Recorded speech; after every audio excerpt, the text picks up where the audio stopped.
I made it. I made it, along with the others. But I'm the tallest amongst them. There's not one 6 footer there but me. Wow, what a sight. What a sight. All I saw was this streak coming out of the heavens from the sky. It just struck right through the waters, and then the waters just parted and they just lifted right up. And what was left underneath was this natural sandbank. I couldn't believe it. It was almost like a paved area, yellow brick road. Follow this road. That's what the sandbank reminded me of. And we just followed the sandbank and we got to the other side. And then Moses did something with his cane and the waters came back together again. Wow, what an experience. If you could go back in time to any era, any decade, any year, right back in time, I'm talking, maybe the time of the first man and woman, or a little bit later when the Nephilim were roaming the earth. But if you could go back in time, where would you go back to? This would be my favourite, well, one of my favourites. I'd love to witness this. I'd actually like to walk amongst the Israelites. That would be quite a phenomenal event, wouldn't it? Just looking up at the water either side, and then knowing that no atheist can give any explanation about how this happened, other than the fact that they'll say maybe there was a natural tsunami. But for there to be a natural tsunami, the timing would have to be immaculate, because there was an aggressive Egyptian army that were going to put all the Israelites to the sword. But they didn't ensue after them until the fire had gone out from the rock, which was causing a division, stopping them from getting to them early. So the timing of what an atheist would suggest would be a natural man-made phenomenon, a tsunami, it would also defy logic, defy physics, wouldn't it? Whereas a miracle would defy physics for sure. And that's because it's something that's at the hand of God. So physics and things like that, that wouldn't matter to God. But to us, to our man-made thinking and our intellect, if a tsunami came down there, I could understand if only one part of the wave rushed that way. But to have a full parting and a full division of water that is suspended, which just leaves the natural sandbank of Moabi Beach, because that's where it is, people, Moabi Beach. Wow. Where would you like to go back in time if it wasn't here?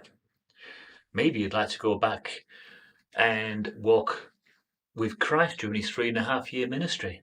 Is that something that would interest you? I must say that is something that I would think about, yeah, for sure. I'd like to be amongst the feeding of the 5,000. I'd like to be there to listen to the greatest wordsmith the world's ever known. Yes, there's many, many times that I'd like to go back to so that I can have full closure.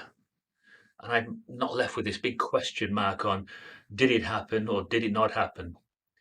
But this event, the parting of the Red Sea, was marked 300 years after the event by King Solomon. You go there to this day and you will still see on one side, not the Arabian side, on the Egyptian side, you will see a pillar with Yahweh on it. Solomon's recognition of the great event. It would be the most amazing thing to see that.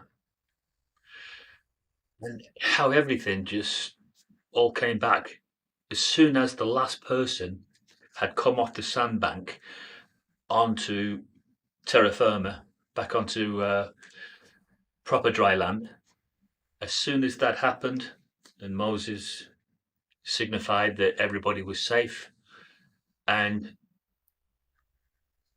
Jehovah no longer needed to hold the waters up, or Jehovah's little helper, Holy Spirit. And so the waters came down on the ensuing Egyptians. And you go there to this day, you send divers down and you will see those Egyptian wheels. So that battle took place.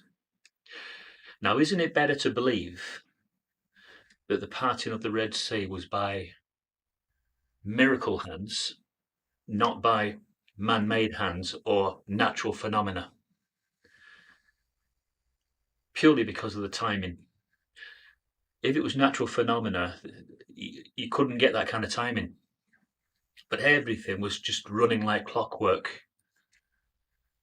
They couldn't have even known when they left Egypt and then they turned south. The Israelites, they could not have known where they were going. They went through the Wadi Watawa. The Bible talks about that, how they felt shut in and there was like hills either side. They passed through the Wadi Watawa and then they arrived onto Moabi Beach, which is on the Gulf of Aqaba on the Red Sea. Get your map out afterwards, people. Get your Google Maps out and check it out. You're not far off King Solomon's temple in that area, if you care to do a bit of research. So they could not have known. They thought they were going to a certain ambush and that they were going to be put to the sword because they didn't trust in Jah. They didn't trust in the Almighty to save them. And I think in our time now, whoever is that special group, they will be afraid, because they will feel as if when they come under attack and Gog and Magog is dealt the final blow and the attacks come fast and furious to the remaining ones of the seed, they might feel that they are ambushed as well, pretty similar to this. But if God has a special people, as he always has throughout history, he will always find a means to protect them. Of that, I'm absolutely sure. So it remains to be seen in these final last days who turns out to be the special one, the apple of God's eye.